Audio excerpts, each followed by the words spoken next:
Hello guys, welcome back to another video, and today we are going to be doing a review on the new Jurassic World Rebirth Strike Attack Inostrancevia. Let's take a look at this figure. I'm very excited that Mattel released an Inostrancevia, and honestly, I remember seeing this thing kind of teasing the trailer, or like that kind of one Mattel trailer. I at first thought this was like a Dicynodon. I thought they were releasing a Placerius because I saw it for like a split second in the back. But once actually getting a closer look at it, I was like, nah, this is for sure Inostrancevia, or at least some sort of Gorgonopsid. So happy Mattel finally made this species and this group of animals. I am very hyped for this figure. So yeah, let's take a closer look at the box. First, we have the I'm just gonna move a little bit closer to this better lighting. We have the Rebirth Spinosaurus render. We have the Inostrancevia Strike Attack, Jurassic World Rebirth logo. The background, which looks pretty nice. Okay, my tripod is kind of falling apart. I'll fix that in a second. Anyways, there's kind of like the red and black stripes on the box, which, again, still not the biggest fan of, but it's alright. Anyways, we have the back with the Inostrancevia doing its action feature, alongside the other ones, which I did get to see those guys in the store, so that's actually pretty nice. So, yeah, let's take a close look at this figure out of the packaging. So for actual unboxing, this should be pretty simple. Literally all I have to do is cut these strings right here. I'm just going to use these exact knife. Scissors would be better, but hey, this works. So yeah, think that should be able to free the figure from the packaging.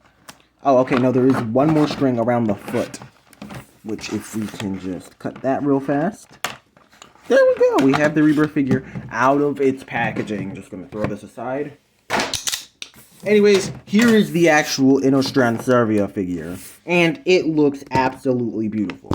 Again, we're going to get into this more when we actually take a closer look at the figure, though it is a bit cartoony, which I do hope Mattel releases another Gorgonopsid, or even just re-releases Inostrancevia with a different sculpt in the future that's a less cartoony. But for now, I do not mind the cartooniness. It still looks like amazing. I think the colorations they picked are really nice. There could be more paint on it, but I think it kind of works on this figure. At the very least, if they would have painted the claws, I think it really would have worked. But, yeah. Anyways, let's take a closer look at this figure. First, we have the head, which is beautifully sculpted. Not quite scales, just kind of skin detailing, which is nice. Inside the mouth, we kind of just see simple sculpted teeth, tongue, and other stuff. Let me, again, move this light over some so you can actually see it. Again, just kind of a typical Mattel figure mouth. Except it has a bunch of big rubber teeth, which is nice that they're putting them on Strike Attack figures. Especially this one with such large teeth. They're also really soft. I actually saw one in the stores with a bent tooth that basically was in the mouth and stopped it from closing all the way like this. So yeah, thankfully this one doesn't have that issue. So you can just open and close pretty easily. Which again, since we're kind of here, I might as well do the action feature since it's kind of quick. You kind of just pull down the tail and it opens the mouth. Pretty simple action feature, and I quite like it. Anyways, again, sculpt, again, kind of too big. I am working on a video that's just like redesigning every Rebirth figure to make them a little bit just better. And again, I definitely did fix the mouth, like the oversized kind of sabers and boxy kind of end the snout. But again, this figure is really good for the most part, sculpt-wise and proportions-wise. Also, there's something up with the legs. I think it might be posed in the wrong position. Maybe they're not warped. But yeah, it does stand pretty well. Again, just pretty much skin detail. Nothing else. Not much to the detail on this figure. There's a lot of it. I think they did it well. The sculpt is pretty good. Now onto the articulation. So first, the arms go forward, pretty much this far, though I feel like you could probably squeeze it around, maybe to go a little bit further. And then backwards, I'd say about here, though maybe you could push it around even more if you really wanted to. There's no outward articulation, though. I can't remember if they don't do that on the Strike Attack figures. I think they might do it on some of them, but not all of them. Anyways, the hind legs go backwards about this far. And forwards about this far. You could probably actually shove it to go all the way around in a full circle, but I don't want to do that. There's not really a reason to do that, and also we'd be like scraping up against the rest of the figure. The upper and lower jaw, of course, articulate, which this is actually a really strong bite, especially the upper one. The lower jaw, not so much, and I heard some people mention that the jaw actually you can actually open the lower jaw separately, and it will stay open. So that's really nice that Mattel included that. So, yeah, this is kind of like a look at what a Mattel Smilodon figure could possibly be, where they probably have, like, either you could push down the tail, even though Smilodon is a really small tail. They might actually make it more like the original Lycanops figure. Look like, again, another Gorgonopsid we got a long time ago from Kenner. Maybe they make it where you pull the leg back like this, and that makes the mouth open. But, yeah. Tail, I guess, goes down only, though that's part of the action feature. Again, not too much of the detail or anything in this figure. It's just a pretty solid Mattel figure. It's really nice. Very nice size, nice action feature where you can chomp. nice that we're getting a figure like this. I feel like we haven't got a good, just regular chomping action feature that works really well and is easy to activate on just a nice obscure species in a while. I guess the closest to this we've gotten in a while is the Caprasuchus, and even then, the action feature is a little bit weird with having to push the whole body down and the arms slipping and stuff. But anyways, onto the actual size comparison. This figure measures in at about 7¼ inches long, and in height, I'd say at the tallest point, which is like the shoulder, I guess, up here, I'd say it's about 2½ inches tall. Not very big. I guess I'll also do width. I'd say is up like 2½ inches almost. So yeah. Now comparing it in height, this figure is pretty accurately scaled. Pretty much, this is how big Inostrancevia would have been compared to a person in real life. Pretty good scaling on a Mattel figure, so yeah. And also, again, unlike a lot of the big figures, I think this figure might actually have the actual bite force capacity to hold a human figure in its mouth. A lot of the Rebirth figures cannot even hold a human figure in their mouth because, again, they're just too small. So this thing's mouth opens decently wide. It's just that the sabers, which, again, if these were a more reasonable length, you could actually kind of have some space, but you don't. So, honestly, these are effectively useless sabers since they cannot even really bite on anything.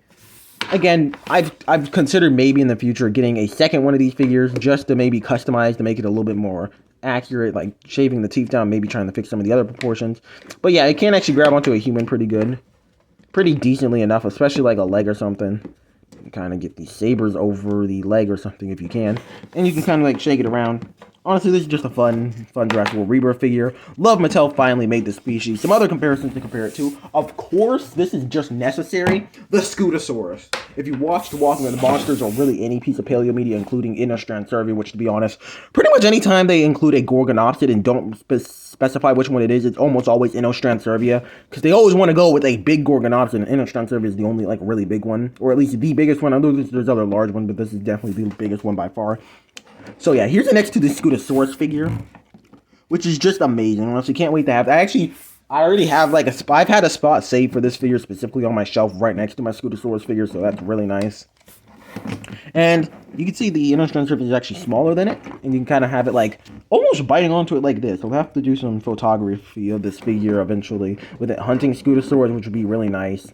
Hope we get even more Paleozoic animals. I know that we got like honestly the only Paleozoic figure Paleozoic animal I think I've missed out on so far is the Dilophosaurus, and I'll definitely have to loop back around and get that figure at some point. Though to be fair, it kind of just looks like a reskin of Dimetrodon, but still. Hope we get more like I can't remember what it's called. I think like Sectinodon or something like that. It was just kind of like Dimetrodon except smaller and with a longer face, alongside other Paleozoic and Triassic animals. So yeah, some aquatic ones would be cool, and some more land-based ones again would also be cool, like other Gorgonopsid and such. Next, here is a Velociraptor figure compared to it, which is quite a bit bigger. Well, at least taller than it. Sorry, my voice is getting a little bit worn out since I have recorded a few other videos before this one already, but yeah. Definitely quite a bit bigger, and I think a few things are about to fall off my shelf. But anyways, yeah. Velociraptor compared to the Inostrancevia. Pretty nice. Next, we have the Caprasuchus, which is actually, like, the hip height are, like, identical on this figure, and the Caprasuchus is slightly longer. Otherwise, the Inostrancevia is bigger. And, again, another creature with, I believe, effectively useless teeth. Though, actually, I think the Caprasuchus can open its mouth wide enough that it can actually kind of fit things in there. This one can't. Also, you can kind of see on my Caprasuchus figure that there's some wear on the teeth, I think you can see it a little bit. This figure shouldn't have that issue since it doesn't actually have teeth to get worn down. Well, it does have teeth, but they're made out of rubber, so the paint can't wear off of them. So yeah, these are very similar, but I think I prefer the tail on this figure. I think it's just more simple. You can actually do it when holding. Well, the Caprasuchus you have to push down, and if you push down too hard in the wrong position, then it just pushes the legs forward and like slips down. Again, it just is not the best. And like when you're holding it, you have to like press it like this. Well, on the other hand, Inostrancevia, you can just like kind of hold the end part and just kind of move the tail. So that's really nice. Definitely think Inostrancevia is an improvement over the Caprasuchus. Except I think Caprasuchus has more paint, so I guess it still wins in that category. So yeah. Again, not gonna compare this to a crazy amount of things. I have like two more I think I want to compare it to because they're kind of related to this animal. Outside of that, there's not much I need to compare this to. So first, Tanistropheus, which is not a synapsid like the Inostrancevia or even from the Paleozoic, just it's another weird early animal. It's like this is actually a reptile, while Inostrancevia is not a reptile. Tanistrophes from the Triassic, Inostrancevia from the Permian, so they're definitely from different times, really different animals, but they're both kind of weird animals from before, like, a lot of dinosaurs kind of came around. I think there were dinosaurs around the time when Tanistrophes existed, but this is kind of the early days of dinosaurs. But now we have, compared to the other synapsid figures, also forgot to mention, Scutosaurus is something that I always, for the longest time, was confused on if it was whether it was a synapsid or something else, but Scutosaurus is actually a reptile, so... Yeah, but something that is a synapsid, and that pretty much everyone is familiar with, Dimetrodon. Everyone knows Dimetrodon is not a dinosaur, and also a lot of people know it's not a reptile. It is a synapsid. So basically almost a mammal, but at the same time not quite a mammal. So yeah, here's the Dimetrodon compared to it. Really nice to finally see these figures come together. Wish the Dimetrodon's tail was a push down, because I'm not going to lie, pushing it to the side is not the best for the action feature. It's kind of annoying, but yeah. And then the other one being Lystrosaurus. So this plus Edaphosaurus, which I do not have, are all the synapsids that Mattel has released. And I hope we get more. There's a lot that they could do. Maybe even like a Listowishia, which Mattel did not make a figure of. And I think the only figure that exists of this animal is the Collecte one. Don't have that, but I did make my own custom figure of this animal and put it in the background. So yeah, this is basically all my synapsids. I don't think I have any other ones. Well, I know I have a bunch of other random Dimetrodon figures, but outside of that, I don't think I have any other ones. So, yeah, again, I hope Mattel releases more. And now for my final thoughts on this figure. Okay, I know I'm supposed to transition over the final thoughts, but forgot to mention I wanted to show it inside of the rumble cage, which fits in literally perfectly. Again, the tail peeks out a little bit, but that's not much of an issue. Otherwise, it fits in literally perfectly with this cage. So, yeah. Anyways, now for my actual final thoughts on this figure. I think this thing is great and 100% would recommend picking it up if you like Gorgonopsids, Inostrancevia, or just weird creatures made by Mattel. Love this thing. It's a literally perfect 10 out of 10 figure. Well, actually, 8 or 9 out of 10, because again, could be a little bit less cartoony, and again, more paint could be nice. But outside of that, I love this thing. 100% again would recommend picking it up, and yeah, just again, think it's a great figure. And well, that's pretty much it. All I have to say on this figure. So I'll see you guys in the next one, and goodbye.